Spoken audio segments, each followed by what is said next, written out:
Good afternoon, everyone. More than 3 years ago, New Yorkers did something that comes easy to us. We made our voices heard.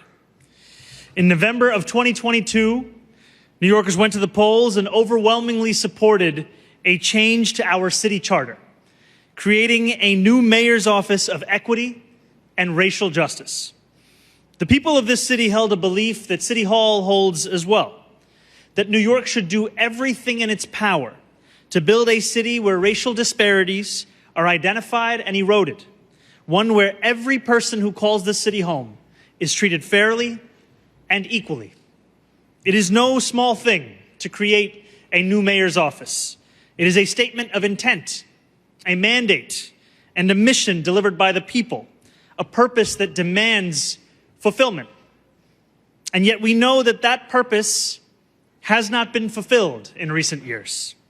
A key component of that charter change was the requirement that a racial equity plan be produced every 2 years and that the mayor's office cooperate closely with the Commission on Racial Equality, or CORE, in this work. All those present alongside me and in front of me know that cooperation is not the first word many would use to characterize the past administration's approach to this vital work. We will chart a new course from City Hall, one where racial equity is pursued with seriousness and intent, where agencies and offices will work collaboratively, and where deadlines will be met as opposed to ignored.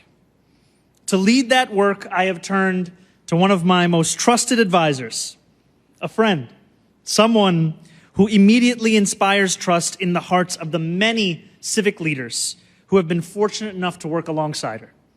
Afia Atta-Mensah has dedicated her adult life to serving the people of this city and to working on behalf of the New Yorkers so often forgotten in the corridors of power. Long before she served as my senior political director during our general election campaign, Afia began her career at the Legal Aid Society, where she fought on behalf of indigent tenants and to preserve low-income housing. As a staff attorney at the Brooklyn Family Defense Project, she protected the Black and Hispanic families who are often the targets of unfounded allegations of neglect.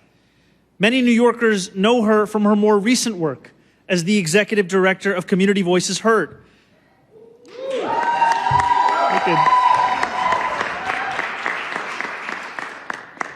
They're heard. Where she managed the efforts of our state's largest Black-led organizing institution, fighting back against HUD cuts and working daily to empower Black women who call this city home. Afia is above all else an organizer. She organizes those she works alongside, she organizes with discipline and determination, and she organizes relentlessly on behalf of New Yorkers who often think of government as something that could only ignore them at best. As the newest Chief Equity Officer and Commissioner,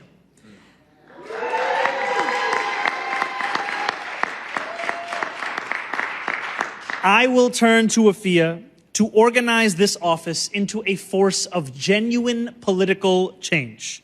And I want to thank Commissioner Sadea Sherman and her team for their work in building this office to where it is today.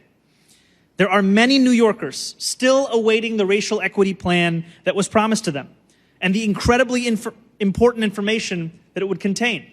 Under Afia's leadership, I am proud to announce that a preliminary citywide racial equity plan will be crafted and published within the first 100 days of our administration. I will close with this. For many years, New Yorkers have known race and identity only as a tool used to divide or to minimize our daily experiences across these 5 boroughs. We reckon with it in our schools, where Black and brown children contend with larger class sizes and worse outcomes, in housing where discrimination runs rampant, and in pay that is anything but equitable. We need not accept the challenges or frankly the inertia and inaction of the past as if it is a blueprint of our future. We can do not only what voters have asked us to do, not only what the law requires us to do, but also that which we know to be right. We can create a New York that embraces every person who lives here, that works to knock down the walls of prejudice wherever they appear, and that celebrates the diverse fabric of our city. That will be the work that Afia leads, and let it be a daily endeavor that every New Yorker engages in as well. Thank you so much, and now, Afia Atamensa.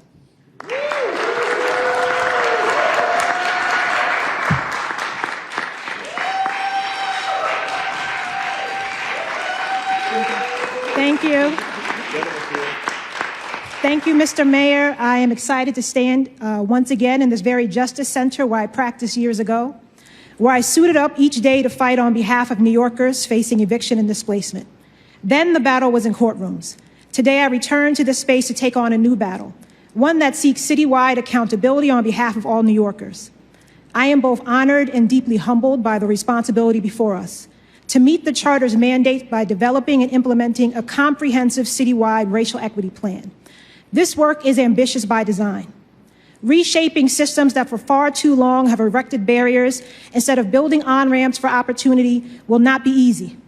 But as the mayor has made clear, this administration is committed to doing big things and to doing them boldly. I look forward to partnering with community leaders and working alongside the teams at the Office of Equity and Racial Justice and CORE to make this commitment real. Thank you.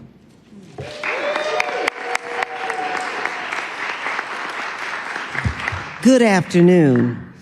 As the first, I guess, everyday New Yorker, non-city official, I want to extend my congratulations to Chief Equity Officer and Commissioner Afia Atamensa, and to the Mayor, Mayor Mamdani, for making this pivotal appointment. I am known to many in New York City to don many hats of public service. And today I'm proud to don the hat as the chair of the first and only New York City Charter Revision Racial Justice Commission of 2021-2022, the first in the nation charged with addressing inequity and racial injustice in government functions through charter revision. I'm delighted, I'm encouraged that in his very first weeks in office, Mayor Mamdani is prioritizing equity for all with the appointment of Afia Atamensa, a lawyer, advocate, policy expert, and community leader whose on-the-ground boots and roots run deep on matters of racial justice. As the mayor stated, in 2022, New Yorkers voted overwhelmingly for equity and racial justice. They moved forward in unprecedented numbers to pass ballot measures mandating that the city incorporated equity planning and a true cost of living measure based in dignity and economic security in all agency and office planning, policy, practice work to ensure access, to ensure opportunity and agency for all, and particularly for people in communities who've long been marginalized by structural racism and economic deprivation and systemic inequity. Pursuant to these charter changes, as the mayor said, this office was established, and with it the Independent Commission on Racial Equity. They were established to ensure that the city makes good on the people's vote, on the people's will. And today, with the appointment of Chief Equity Officer and Commissioner, I can't stop saying it over and over, with the appointment of Chief Equity Officer and Commissioner Afia Atamensa, Mayor Mamdani is declaratively advancing the people's will, and his and all will survive and thrive. And I stand ready, Mayor Mamdani, Commissioner, Chief Equity Officer and Commissioner, to put on all of my hats to help ensure we do just that. Thank you.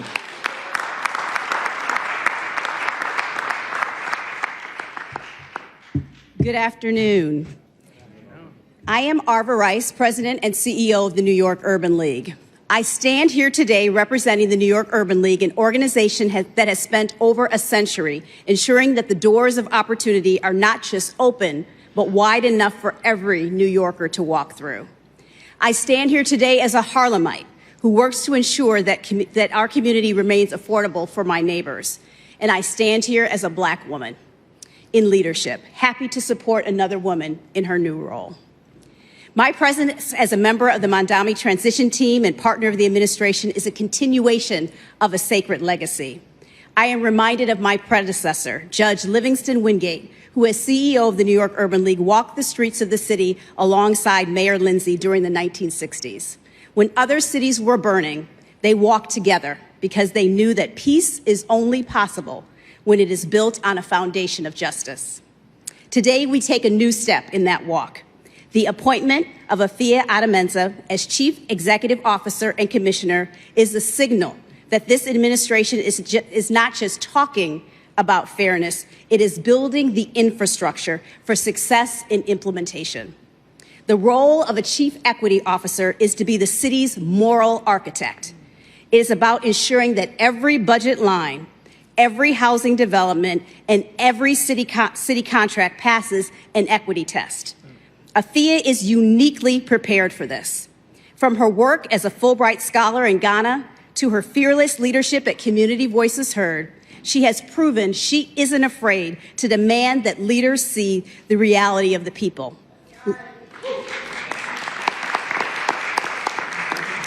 Literally challenging them to sleep in public housing to understand the stakes. However, let me be clear. The New York Urban League's support for this administration is rooted in radical accountability. We will be the mayor's greatest partner and also his most honest critic.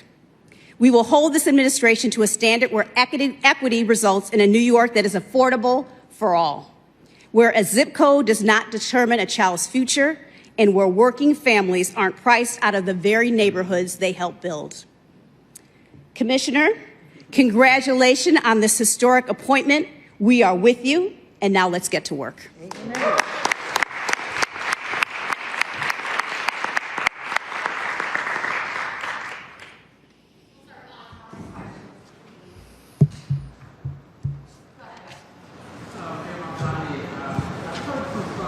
Sorry, Jeff, would you mind saying it a little louder?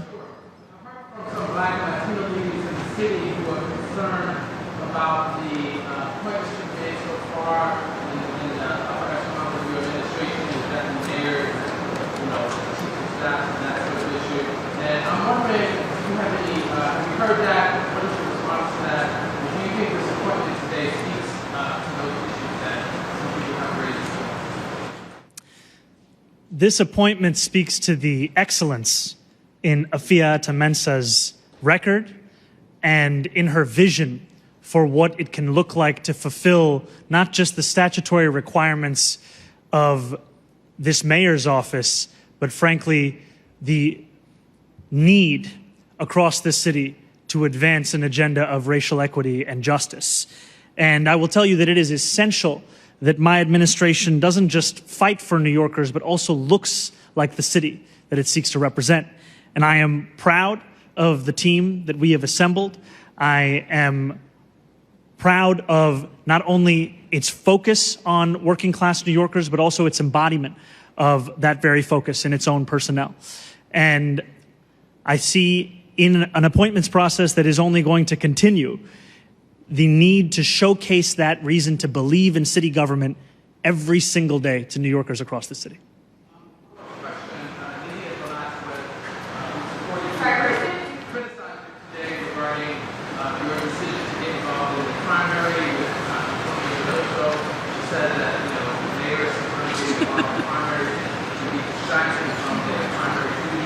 So I'm wondering, have you spoken to Diddy about that, and what's your response? I have nothing but respect and admiration for Congresswoman Nydia Velázquez, and I will always continue to appreciate the relationship that we have and the shared vision in making this a city that we not only live in but are also proud of.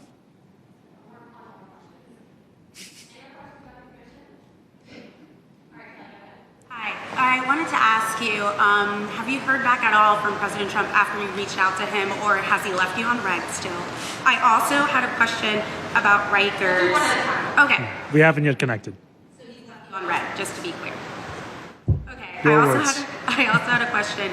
Yesterday, the federal monitor said Rikers was still riddled with dysfunction. Should the current commissioner stay on after that criticism, and will the city welcome the receiver? We are deeply troubled by the conditions at Rikers Island. And we will work with the monitor to improve them. We are going through the report, and we will also be going through the plan to not only come into compliance, but also to end solitary confinement at Rikers. Quickly, following up on Nydia Velázquez, she's set to endorse a different candidate in the race, different from you. Do you feel like that, you know, your involvement in these congressional races, different from maybe some other people, is maybe ostracizing more moderates in the party? Do you think that puts you at odds with them?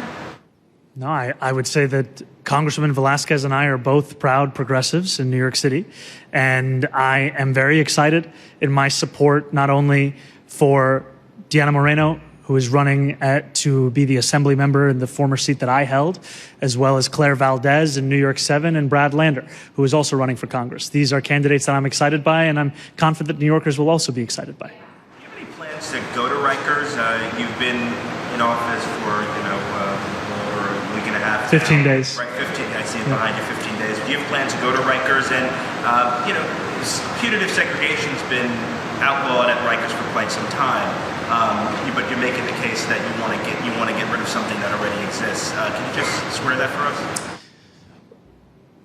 I say this also standing alongside my former colleague in the state legislature, where we have seen time and time again the intent of something we passed does not necessitate its actual implementation. And when it comes to solitary confinement, we have seen the absence of its implementation here, the absence of the eradication of it, rather, here at Rikers Island. And I absolutely will go to Rikers Island. I went to Rikers Island as an assembly member a number of times. And what I can tell you is that when you go to Rikers Island, you understand the scale of devastation that we are talking about. The last time I went to Rikers Island, an incarcerated New Yorker tried to take their own life in front of a former colleague of mine. That is what we are talking about. And I have to say also that the importance of a chief equity officer, the importance of a commissioner such as Afia Atamensa, is someone who can take that which is often simply written about on a page or read in an article and make it the focus of the work that we do.